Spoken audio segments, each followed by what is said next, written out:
pertolongan Tuhan dalam kehidupan kami tidak akan pernah habis-habisnya. Kami tetap yakin dan percaya bahwa tidak ada sedetik pun Tuhan tidak pernah menolong kami, hanya karena kami jauh dari Tuhan, tapi Tuhan tetap dekat kepada kami. Dan hari ini Tuhan yang sama telah hadir di tempat ini. Roh Kudus-Mu telah beracara di tempat ini, dan hari ini kami yakin dan percaya ada kuasa impartasi pemuritan yang dahsyat, sehingga hari ini kami jemaat-Mu di tempat ini tidak lagi menjadi jemaat yang biasa. Kami bangkit secara rohani kami bangkit secara iman dan percaya kami, sehingga suatu saat kelak ketika Engkau datang yang kedua kali, kami tetap didapati beriman dan percaya kepada Tuhan. Urapi hamba-Mu Tuhan dengan pengurapan-Mu yang selalu baru, sehingga apapun yang hamba-Mu perkatakan bukan kuasa dan dari kata perkataan hamba-Mu sendiri, tapi kuasa daripada perkataan Roh Kudus-Mu, sehingga yang sakit hari ini boleh disembuhkan, yang mempunyai beban berat boleh dilepaskan, bahkan yang tidak mempunyai pengharapan Engkau beri pengharapan yang baru, karena hanya Yesus Kristuslah sumber pengharapan kami yang sejati. Terima kasih Bapa yang baik. Urapi sekali lagi Tuhan urapan Roh Kudus-Mu, bukan hanya kepada hamba-Mu, tapi kepada seluruh umat-Mu di tempat ini, sehingga hari ini kami boleh pulang penuh dengan kemenangan, kami boleh pulang penuh dengan sukacita, kami boleh pulang penuh dengan damai sejahtera, karena Yesus ada di dalam hati kami setiap saat hidup kami. Haleluya. Dan sebentar kami akan duduk diam mendengarkan firman Tuhan seperti telinga seorang murid dan hati seorang hamba. Dan seluruh jemaat yang akan diberkati dan sudah diberkati Tuhan, kita katakan bersama-sama amin. Haleluya. Sekali lagi amin. Haleluya. Silakan duduk Bapak Ibu Saudara. Shalom. Haleluya. Hari ini kita akan lanjutkan serial khotbah kita setelah 2 minggu berturut-turut diisi oleh tamu-tamu dari luar. Puji Tuhan. Dan hari ini kita kembali kepada serial khotbah kita, yaitu tentang jemaat di Asia kecil. Dan sekarang masuk kepada yang nomor 5, yaitu jemaat di Sardis. Mari kita buka kitab Wahyu pasal yang ketiga ayat 1 sampai yang ke-6. Wahyu pasal yang ketiga ayat 1 sampai 6. Kita udah belajar ya tentang jemaat di Efesus, ada amin. Smyrna sudah, Pergamus sudah, Tiatira sudah, dan sekarang tibalah saatnya kepada jemaat di Sardis, dan 2 minggu ke depan kepada jemaat di Philadelphia dan Laodikia. Yuk Bapak Ibu Saudara, kalau sudah menjumpai ayat yang ke pasal yang ketiga ayat yang ke-1 sampai ke-6 kitab Wahyu, saya undang dengan kasih untuk bangkit berdiri. Kita akan bersama-sama membaca firman Tuhan ini yang akan memberkati kita semua. Wahyu pasal 3 ayat yang pertama. Dan tuliskanlah kepada malaikat jemaat di Sardis, inilah firman Dia yang memiliki 7 roh Allah dan 7 bintang itu. Aku tahu segala pekerjaanmu. Engkau dikatakan hidup, padahal engkau mati. Ayat yang kedua.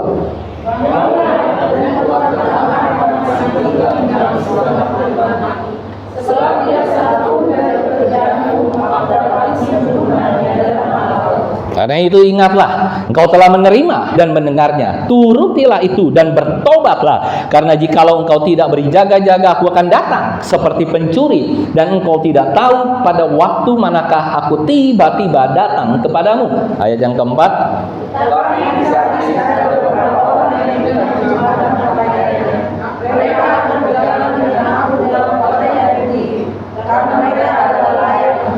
Barang siapa menang, ia akan dikenakan pakaian putih yang demikian. Aku tidak akan menghapus namanya dari kitab kehidupan, melainkan aku akan mengaku namanya di hadapan Bapakku dan di hadapan para malaikatnya. Ayat yang ke-6.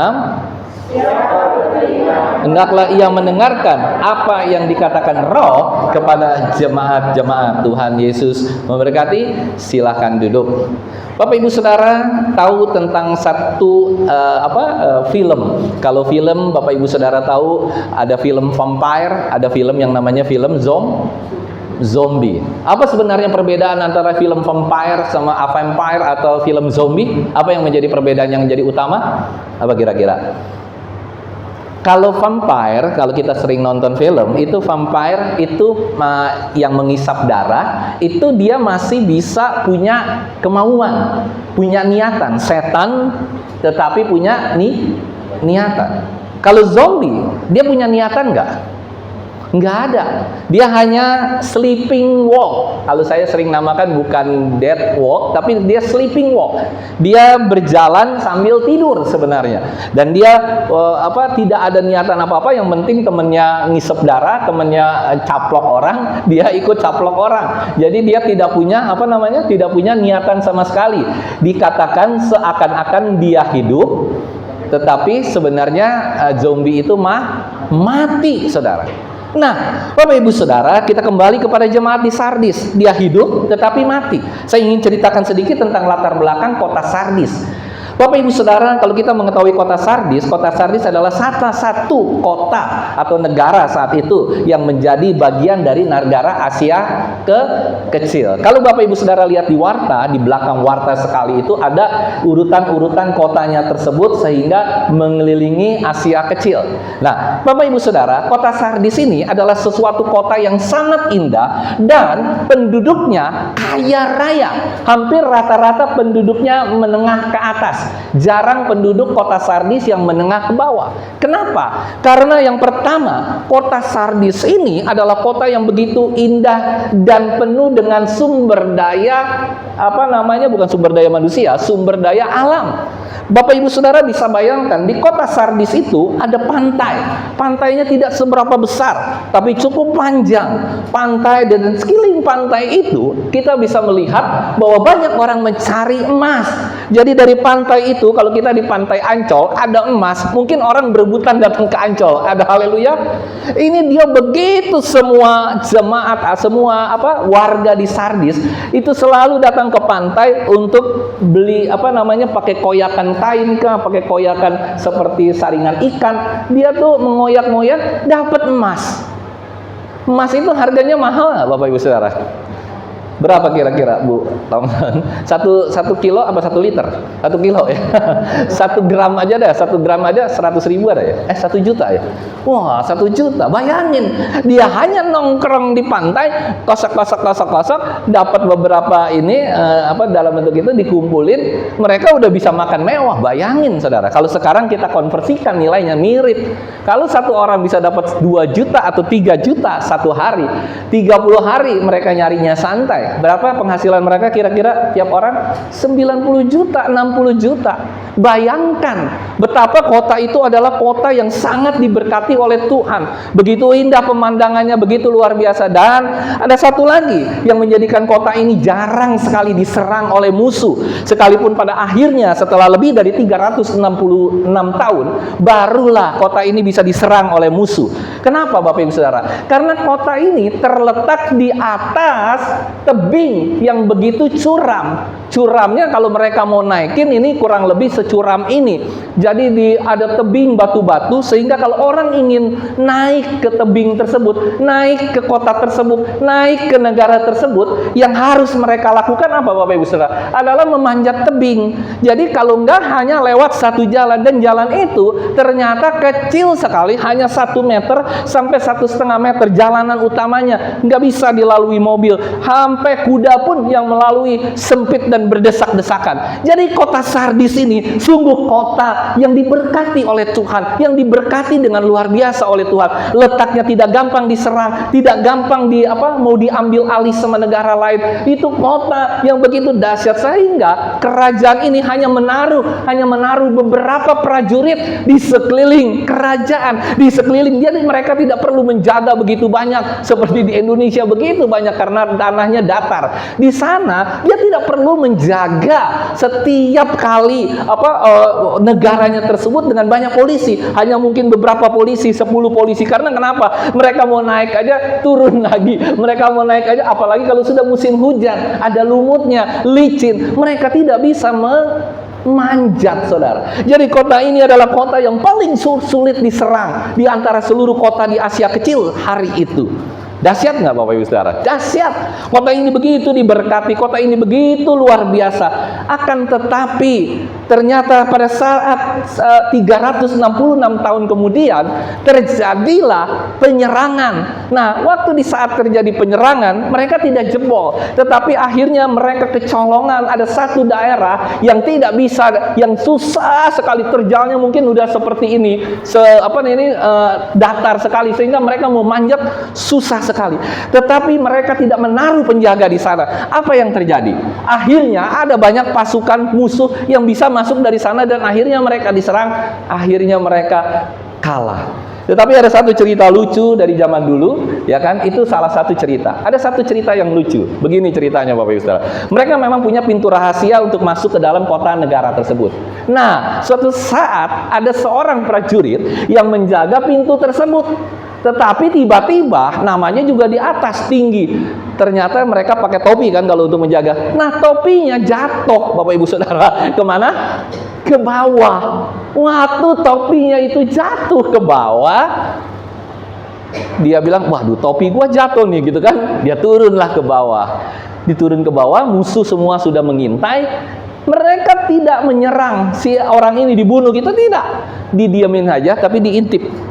Lewat mana ya? Lewat itu, ada pintu rahasianya. Jadi mereka sudah tahu pintu rahasia itu. Akhirnya tidak lama kemudian mereka masuk menyerang dan akhirnya semua kerajaan itu akhirnya bisa dikudeta, bisa dikuasai oleh negara lain.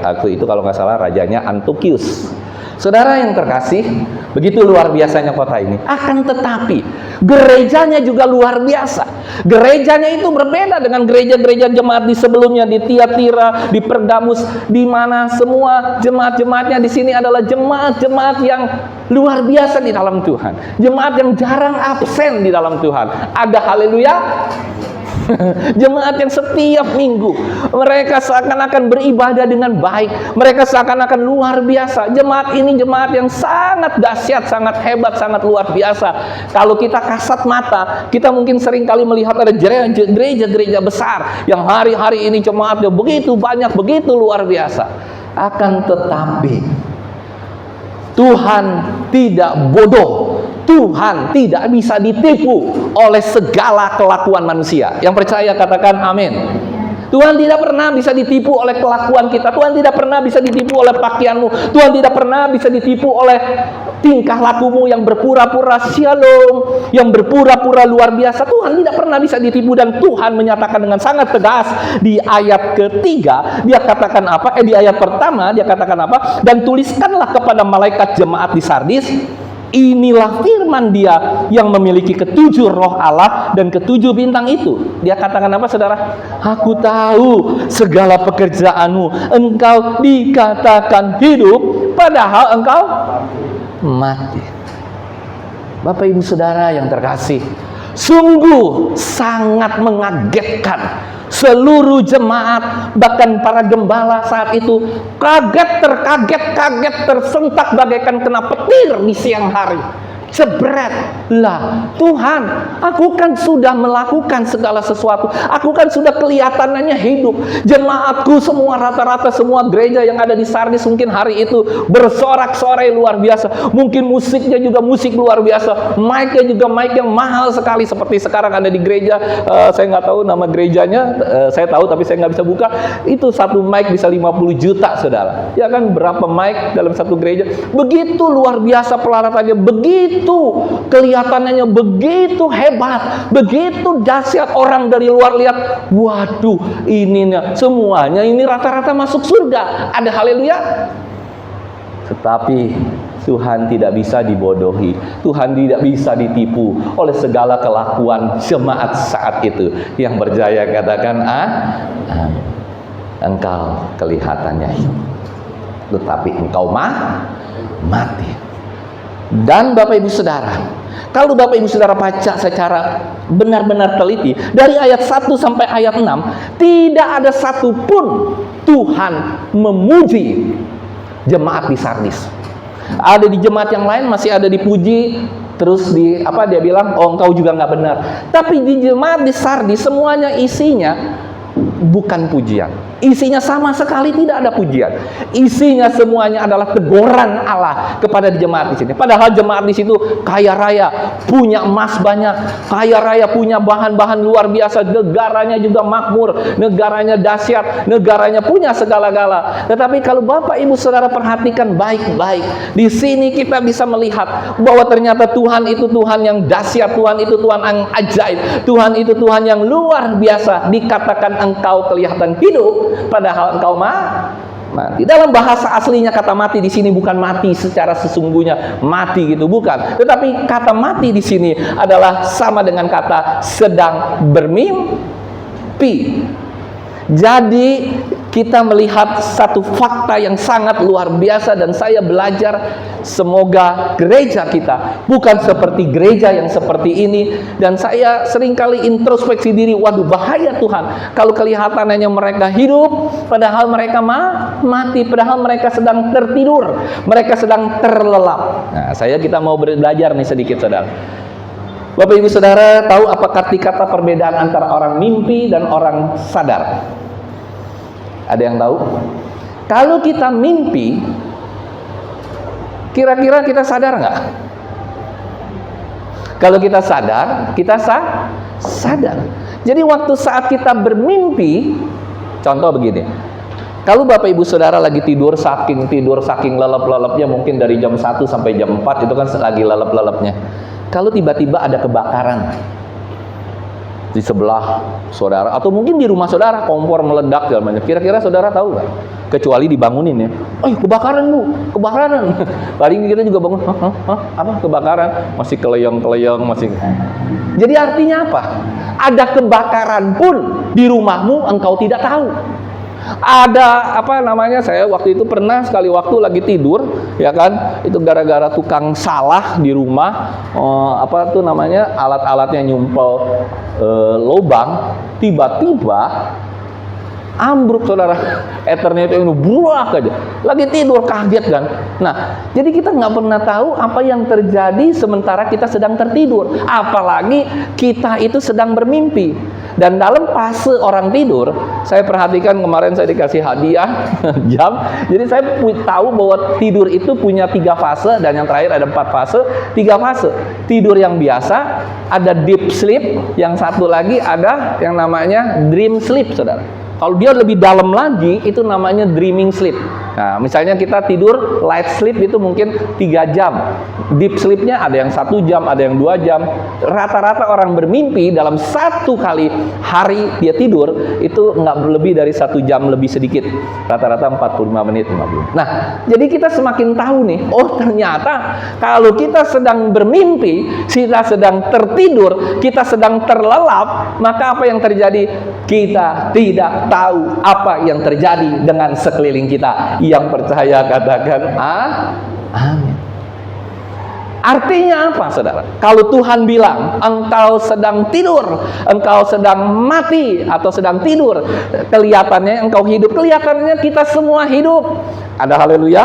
Kelihatannya kita semangat, waduh kita melayani Tuhan, kita jadi singer, kita jadi WL, kita jadi pengkhotbah, kita jadi pendoa, kita melakukan segala-gala. Tetapi sebenarnya Tuhan tidak melihat itu, saudara. Tuhan melihat sekalipun engkau kelihatannya hidup, tapi engkau hidupkah sebenarnya? Atau engkau sedang bermimpi, engkau sedang tidak sadar dengan kehidupanmu hari-hari ini, yang mana ketika ada orang yang kena bencana, ketika ada orang yang sedang kesulitan, ketika ada seseorang sedang membutuhkan, apakah engkau sadar sesadar-sadarnya, ataukah engkau masih bermimpi bahwa engkau bermimpi tidak pernah sadar apa yang terjadi dalam kehidupanmu? Itulah yang dikatakan Tuhan dengan sangat jelas. Mimpi ini bisa menjadikan kita seperti zombie, seperti orang yang tadi kita bilang sleeping walk, jalan sambil tidur, tidur sambil jalan atau jalan sambil tidur. Saudara, peristiwa ini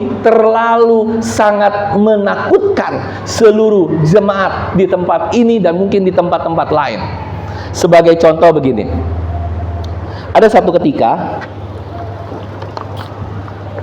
seorang ibu, dia punya satu liontin, saudara tahu ya, satu liontin itu rantai. Liontin itu banyak sekali mutiara. Nah, ibu ini tidak terlalu tahu mutiara ini harganya berapa. Dia bawa, dia lagi butuh uang, dia bawa, dia kasih ke yang mau membeli gitu ya, ke tukang apa tuh namanya, ya yang mau membeli emas, membeli apa, dia kasih, dia lempar saudara, lempar. Brek.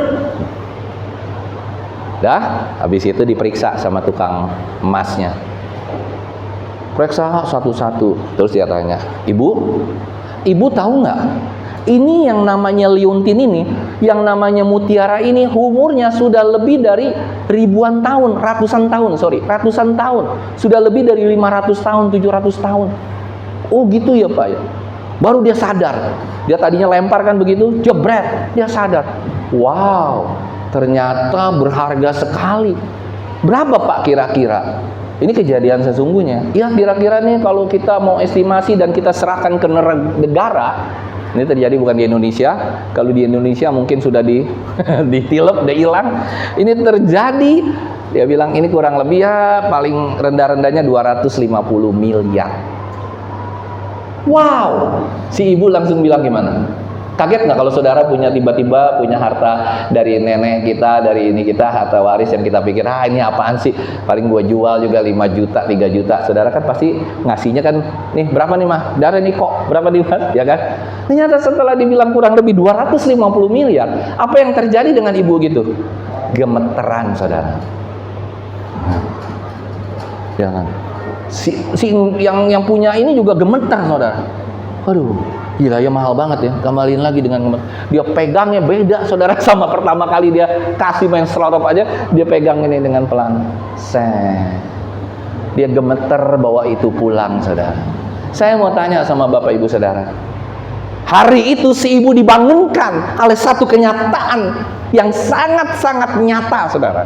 Apa nyatanya saudara? Ternyata liontin itu bernilai. Yang percaya katakan amin. Liontin itu sangat bernilai. Saudara, saya mau katakan satu hal.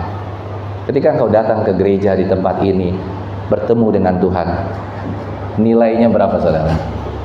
Halo, nilainya berapa? 1 miliar, 100 miliar, 1 triliun? Tidak ternilai. Yang percaya katakan amin. Kita perlu dibangunkan. Ada amin saudara? Kita perlu dibangunkan. Si ibu ini, kalau dia tidak datang kepada orang yang tepat, ibu ini maka akan mendapati mungkin nilai liontin itu hanya 1 juta, 2 juta, 10 juta, whatever itu. Tapi ketika dia datang kepada orang yang tepat, dia dibangunkan. Dia sadar sepenuhnya, ini terlalu berharga. Bapak Ibu Saudara, orang datang ke gereja itu harus dibangunkan dari mimpi saudara. Mimpi saudara dari hari Senin sampai hari Sabtu, itu rata-rata saudara bermimpi semua. Yang percaya katakan amin. Mimpi kita semua. Kita lagi mimpi. Kita nggak sadar apa yang harus kita lakukan dalam hidup kita. Kita lagi nggak sadar. Nah, hari Minggu, hari-hari seperti ini kita mau dibangunkan oleh kuasa Tuhan. Kita mau disadarkan oleh kuasa Tuhan. Kenapa Tuhan katakan kita mati selagi padahal kita kelihatan hidup? Ya, hari ini saudara, ketika saudara datang ke gereja, itu saudara sedang mau dibangunkan oleh kuasa Roh Kudus. Sedang mau dibangunkan dari mimpi saudara, sehingga saudara sadar sehari ini hidup saudara seperti apa. Ada haleluya. Tapi kadang-kadang orang dibangunkan suka marah. Bapak Ibu Saudara pernah nggak lagi tidur nih asik-asik, ayo dong bangun, ayo dong bangun, marah nggak kita? Pala kalau yang saya baru aja tidur dibangunin, marah kan kita? Halo, marah nggak? Marah. Bisa juga kita senang, oh ya terima kasih, saya sudah dibangunkan pagi hari ini dengan indah, luar biasa gitu kan. Ada yang berterima kasih, ada yang marah, udah dibangun dong. Bangun dong, udah mau jam segini nih, ke kantor jam 10, masa masuk kantor jam 10 datang jam 11 gitu kan. Ayo bangun pagi-pagi. Ada yang marah, ada yang bisa terima. Ada amin saudara? Begitu juga dengan hari Minggu. Begitu juga ketika engkau lagi ada di persekutuan doa, ada di doa malam, doa pagi, ibadah raya. Ketika engkau dibangunkan oleh firman Tuhan, engkau dibangunkan, engkau ditegur, engkau merasa tersinggung, luar biasa. Kalau engkau dibangunkan oleh firman Tuhan dan engkau tersinggung, engkau berarti masih hidup. Yang percaya katakan amin. engkau tidak sedang bermimpi hari ini, engkau sedang terlena dalam mimpimu, berarti engkau lagi hidup, engkau lagi lihat hari ini. Oh Tuhan, terima kasih Tuhan, aku masih hidup Tuhan. Ada amin saudara?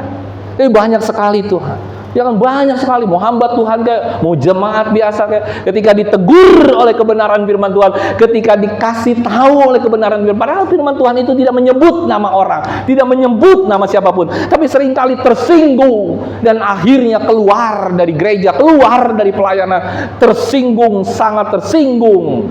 Ada haleluya. Dan itu sangat terjadi bukan hanya di gereja kita, di semua gereja rata-rata seperti itu. Dan kami juga punya pengalaman antara para gembala. Sering kami diskusi dengan para gembala. Berapa orang di gereja lu yang udah jemaatnya udah puluhan tahun, pengerja udah puluhan tahun tersinggung gara-gara firman Tuhan keluar? Banyak. Pak Trisna, siapa tuh namanya? Yang satu lagi Pak, adalah banyak. Saya punya Pak Gulo, Rahmat Gulo, banyak lah. Dulu saya pernah diskusi sama almarhum Pak Pendeta Yakub Nahwai, pernah saya ngobrol gitu. Om, gimana Om? Wah, aduh, katanya itu mah udah biasa, banyak katanya. Jadi saudara, sebenarnya kita itu datang ke gereja harus tahu. Hari ini kita harus tahu. Hari ini kita seperti datang kepada dokter. Siapa dokter kita saudara? Yesus Kristus. Hari ini dia sedang pasang ke engkau punya jantung, jantungmu sehat.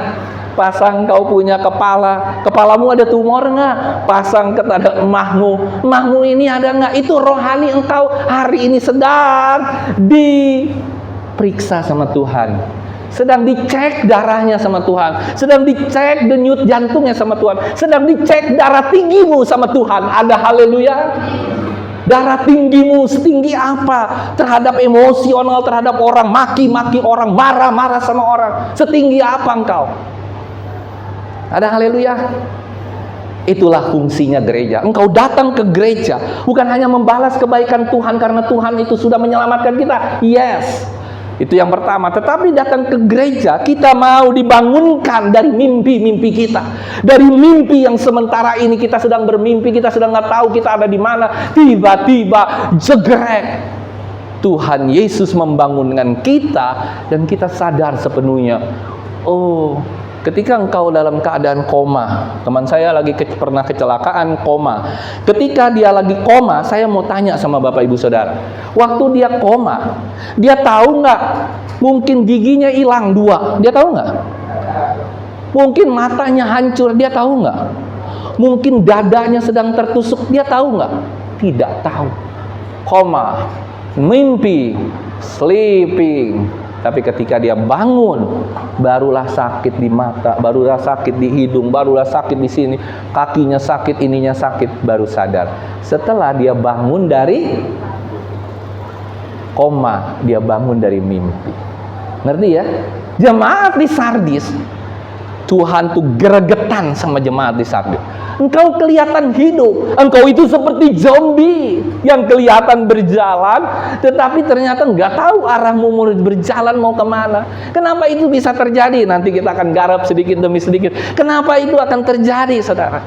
Kenapa itu terjadi? Karena rata-rata jemaat, saudara, hanya senang dengar firman Tuhan yang mudah-mudah. Yang percaya katakan amin. Yang lucu, yang menyegarkan, mujizat. Wah, itu jemaat senang. Tapi ketika jemaat diajak, dan tolak ukurnya yang paling gampang melihat satu jemaat di satu gereja manapun. Dan itu saya juga sudah lakukan survei dan ngobrol sama para gembala. Ternyata mirip-mirip baik, saudara. Apa, saudara? Dari ribuan orang yang punya jemaat, ribuan, 500, 300. Saya sering pelayanan di Cianjur yang 300 sampai 500 satu kali ibadah. Saya 4 kali ibadah di sana. Saya terus yang khotbah. Dia gembalanya udah almarhum dua-duanya. Dia bilang sama saya, Pak, ini kalau lagi ibadah raya banyak, Pak, yang datang doa pagi hanya 3 orang, yang datang doa malam hanya sekian orang. Apalagi Pak kalau sudah diumumin PA, pendalaman Alki, disitulah sebenarnya tolok ukur kita sebagai manusia, manusia rohani kita, manusia batinia kita. Kita masih haus nggak sih? Kita masih lapar nggak sih akan kebenaran? Ada haleluya? Ada amin? Orang yang sehat itu pasti makan 3 kali sehari. Ada amin, saudara? Dan orang yang sehat itu nggak mungkin makan setahun sekali. Orang yang sehat itu nggak mungkin makan 1 minggu 1 kali. Ada amin? Nggak ada, saudara. Kalau orang yang sehat makan seminggu sekali, cacingnya bingung, saudara. Ya kan, cacingnya bingung. Orang yang sehat pasti makan 3 kali sehari. Makanya dokter ya, teman saya banyak dokter, dia sering kali bilang gini, Wan, kamu tuh kalau lagi sakit nggak usah khawatir. Kenapa? Dokter juga semua bilang gitu. Mau sakit kepala kayak, mau sakit dada kayak, mau sakit ini kayak, sakit itu, nggak usah khawatir. Yang perlu kita khawatir, waktu kita sakit cuma satu, saudara. Nafsu makanmu kurang nggak? Ada haleluya. Kalau kita sakit, masuk rumah sakit, di rumah lagi sakit, tapi nafsu makan terus-terusan order GoFood, lagi sakit order GrabFood, lagi sakit order Shopee, itu mah sakit-sakitan, saudara. Maksudnya bukan bohong-bohongan, emang mungkin sakit. Tetapi kalau kita masih ada nafsu makannya, berarti organ tubuh kita masih bagus. Yang percaya katakan amin. Dan makan, saudara-saudara perhatikan, kalau saudara makan tiba-tiba 1 sendok 2 sendok saudara sudah muntah, itu benar-benar saudara lagi sakit.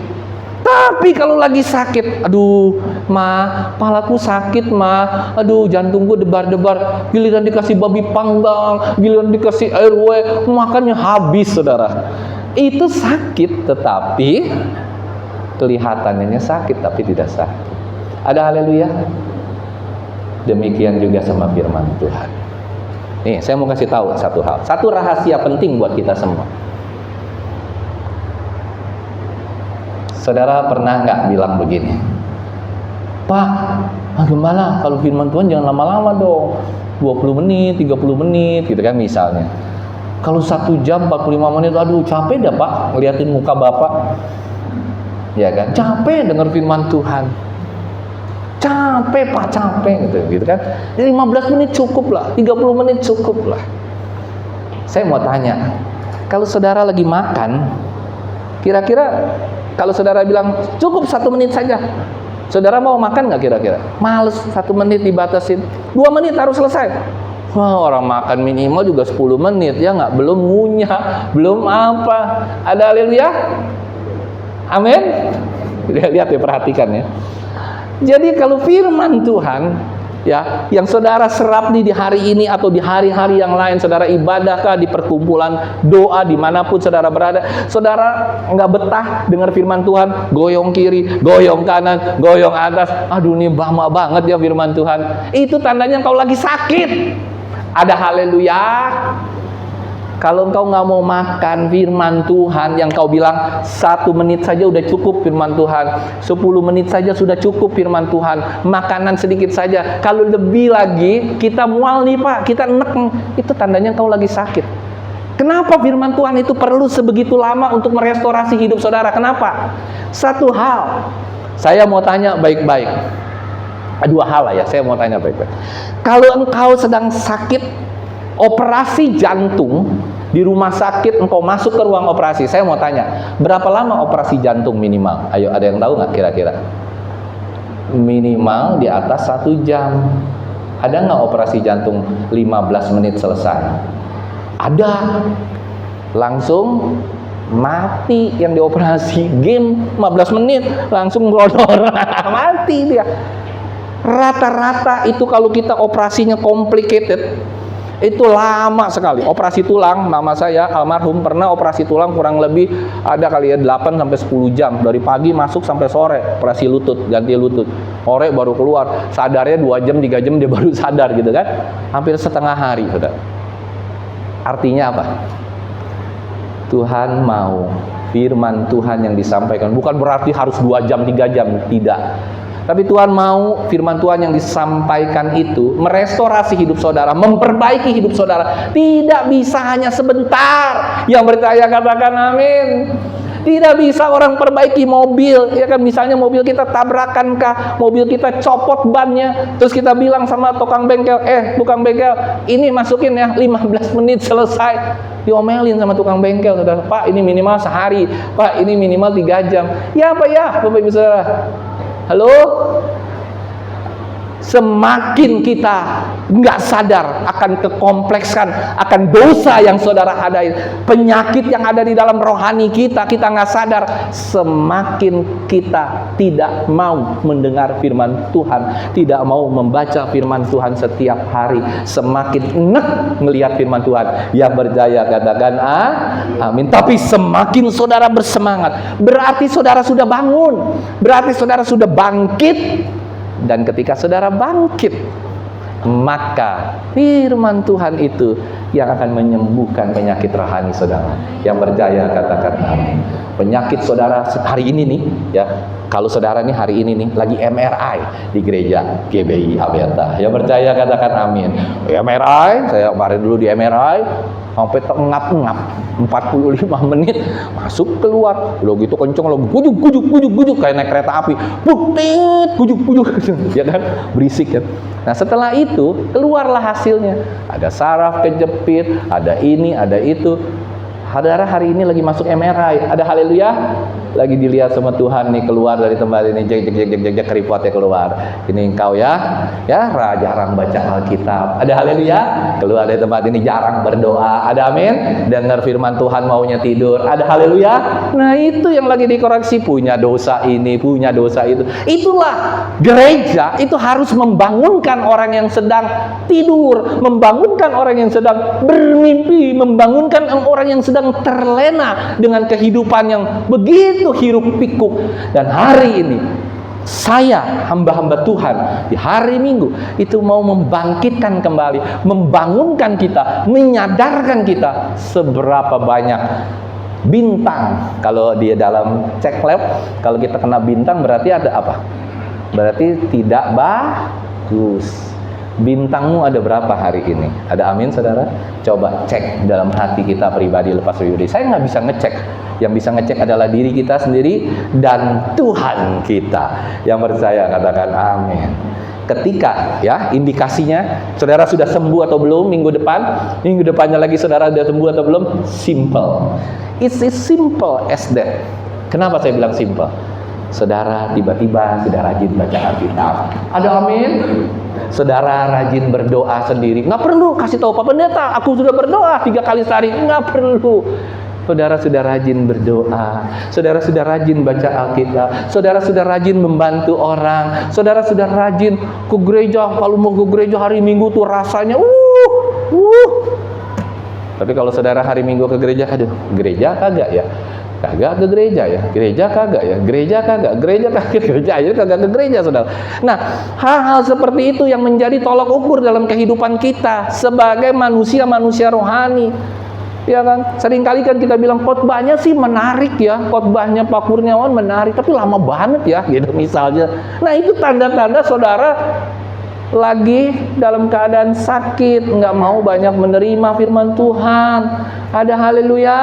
Tapi kalau saudara sehat, dikasih makan apa aja nerima. Yang percaya katakan amin. Saudara, kalau lagi sakit ya, Pak Budi pernah sakit mah boro-boro mau makan, ngelihat makanan aja aduh enak, nggak berminat. Itu tandanya kita lagi sakit. Kalau kita sakit rohani, ya seperti itu Bapak Ibu Saudara. Ada amin. Jadi saya ingin sampaikan hari ini di poin yang ke satu tadi. Aku tahu segala pekerjaanmu engkau dikatakan hidup, padahal engkau mati. Nah, ayat yang kedua, berarti yang ketiga dan seterusnya itu tidak menjadi ditekan. Saya hanya tekankan ayat 1, 2, dan 3. Yang kedua, bangunlah dan kuatkanlah apa yang masih tinggal, yang sudah hampir mati. Jadi kita ini udah hampir mati. Kita harus bangun, kita harus bangkit saudara. Ya kan dikatakan. Dan sebab tidak satu pun dari pekerjaanmu tuh.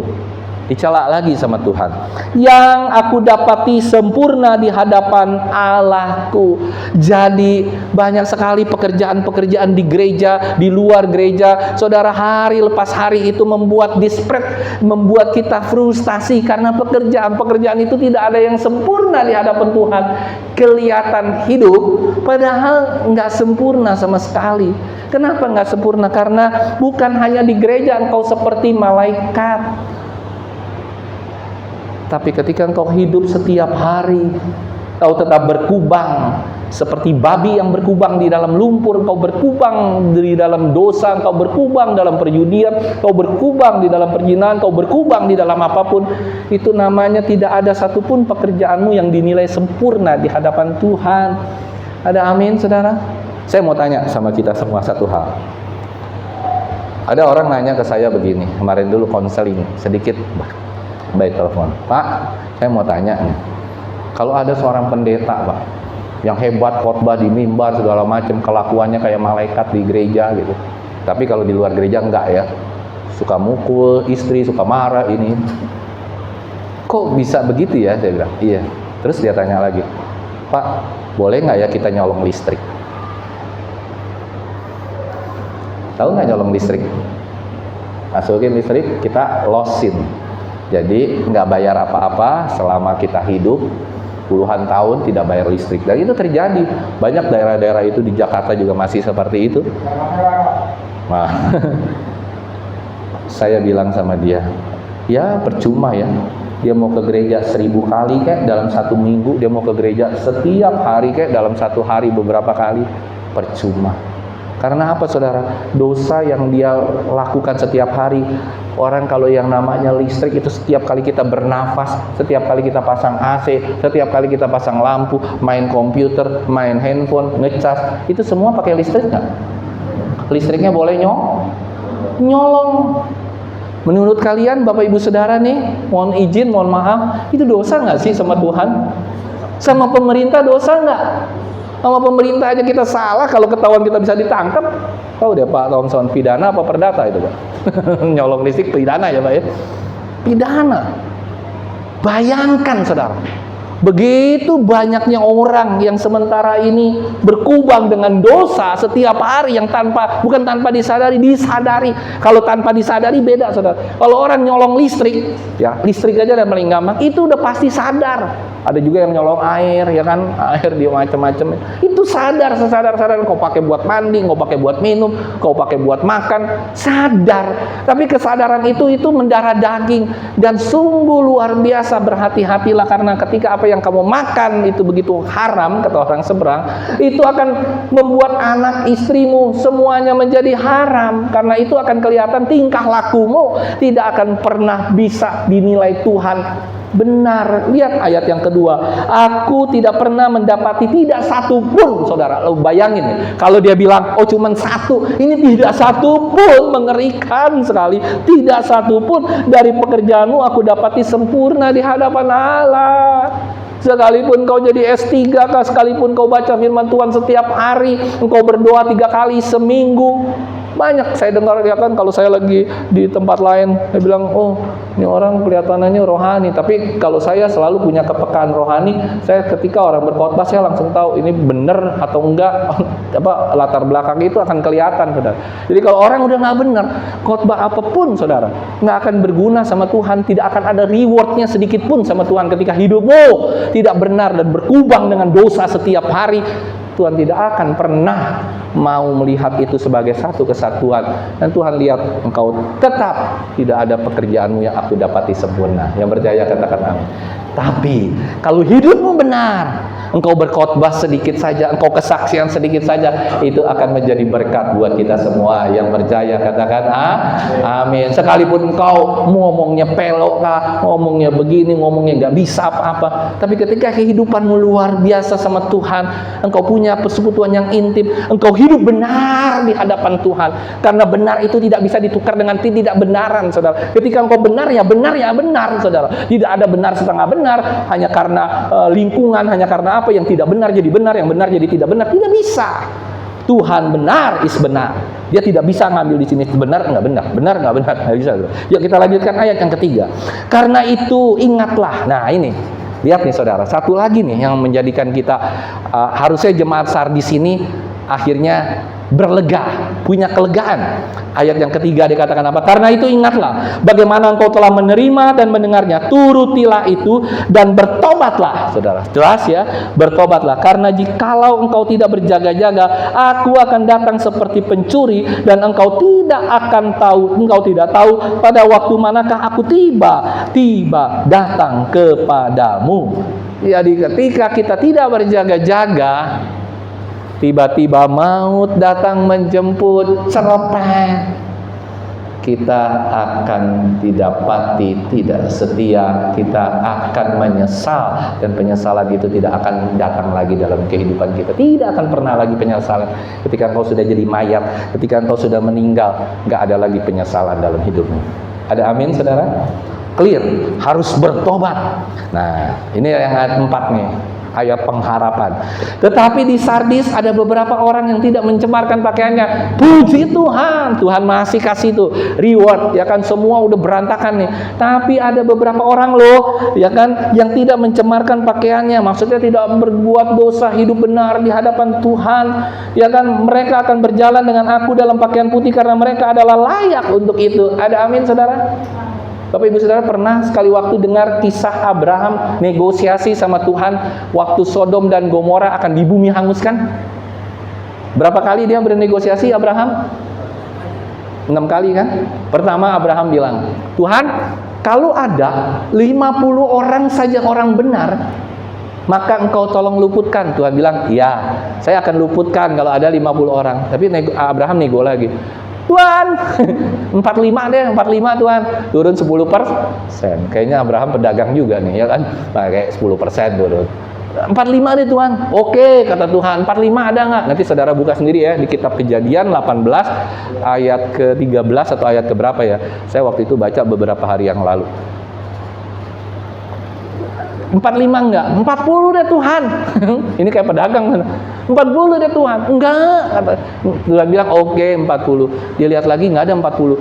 30 deh Tuhan, 30. Nego, beneran nego. Terus oke, kata Tuhan, coba lihat. Abraham lihat lagi tanya, enggak ada. 20 deh Tuhan. Yang terakhir Abraham bilang berapa? 10.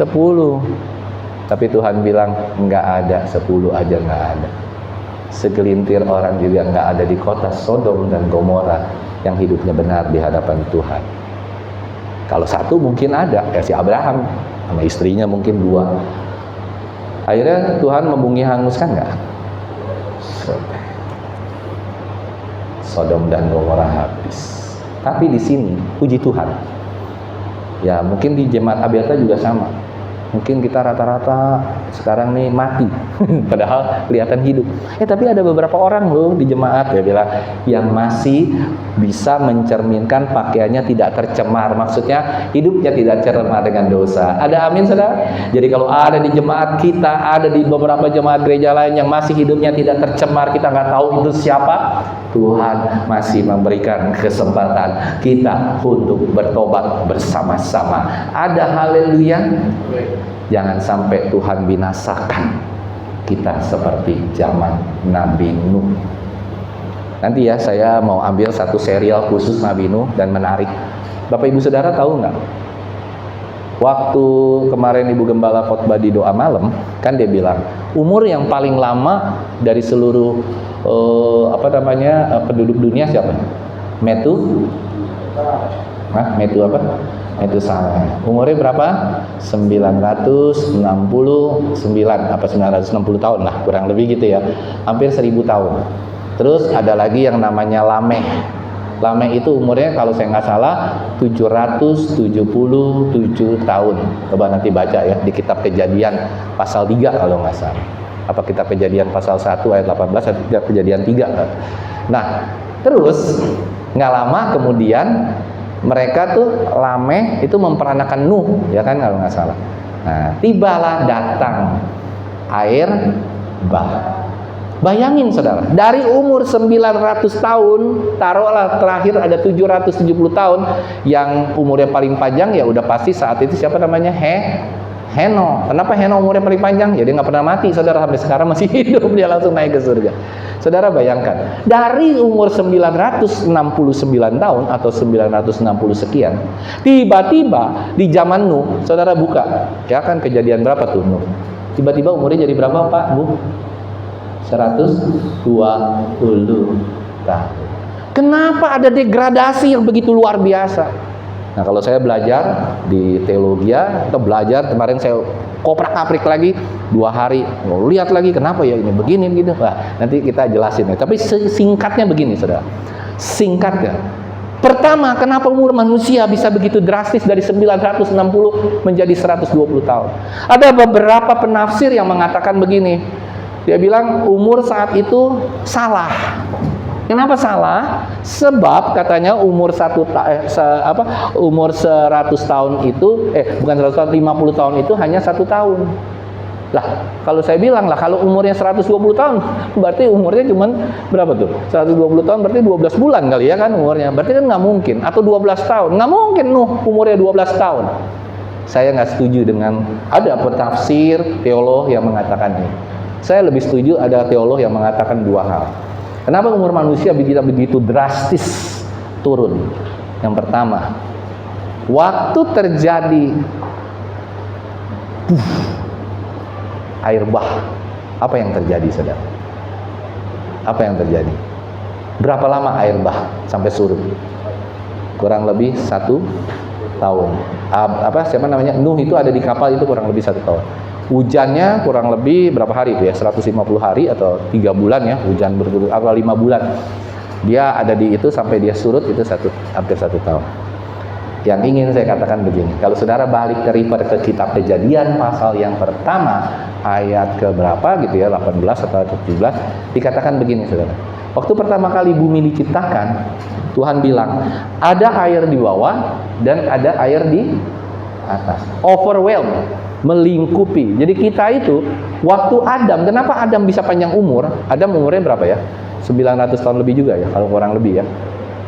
Panjang umur semua. Kenapa saudara? Pertama, air ada di atas, air ada di bawah. Lah, manusia ini kan diciptakan semuanya rata-rata air kan. Nah, ketika kita ada air di atas dan ada air di bawah, itu kita merasa terlingkupi. Jadi kata kasarnya adalah kalau kita pakai krim aja, krim krim untuk wajah atau obat-obatan yang untuk memudahkan wajah, itu kan kelembapan kulit, benar nggak saudara? Nah, itu terjadilah kelembapan saudara. Nah, sehingga manusia itu tidak cepat mati. Kedua, oksigennya itu begitu luar biasa bagus. Jadi kita kayak dilingkupi dengan oksigen yang bagus, polusi masih belum ada, oksigen bagus, semua bagus. Itu salah satu. Dan yang kedua, yang paling luar biasa, yang mengherankan, ada satu nih.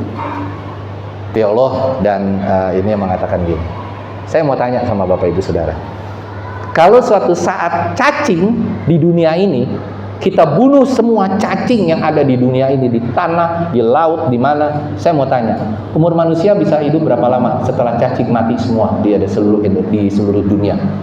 Taruhlah seluruh Indonesia dulu. Kira-kira kita berapa lama bisa hidup tanpa ada cacing? Kelihatannya cacing nggak berguna ya? Coba kita bunuhin semua nih. Berapa lama kita bisa hidup? Satu bulan. Saudara, bulan depan udah game semua. Itu menurut penelitian, benar-benar penelitian. Nah, satu lagi saudara, serangga. Kalau kita nih serangga kita bunuhin semua, ya belalang ini semua kita bunuhin aja semua. Berapa lama kita bisa hidup? 2 bulan. Waktu zaman Nuh, itu cacing-cacing saya yakin mungkin nggak punah semua, 70% mati saudara.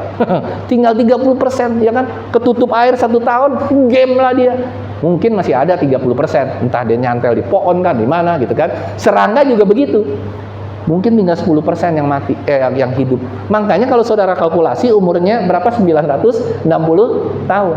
Jadi berapa tadi? 120 tahun. Diskon berapa persen?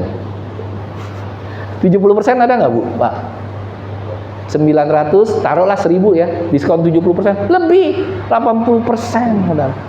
90% bahkan 80%. Jadi artinya apa? Waktu binatang itu pada mati, waktu serangga itu udah pada mati semua, komunitasnya, ya kan? Karena serangga itu dibutuhkan, saudara. Butuhkan buat apa? Ya serangga yang akan bisa nemplok di mana dia bisa jadi membuahi bunga, terus bisa jadi buah. Lah kalau serangganya nggak ada buah, saudara mau makan apa saat itu? Mati.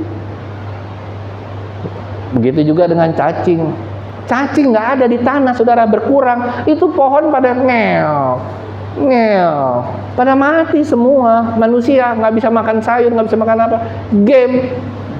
Itu kenapa umur dari 960 sekian sampai 120 tahun. Dan terakhir dari 120. Dan yang ketiga, kenapa saudara? Karena sudah tidak ada lagi overwhelm-nya itu.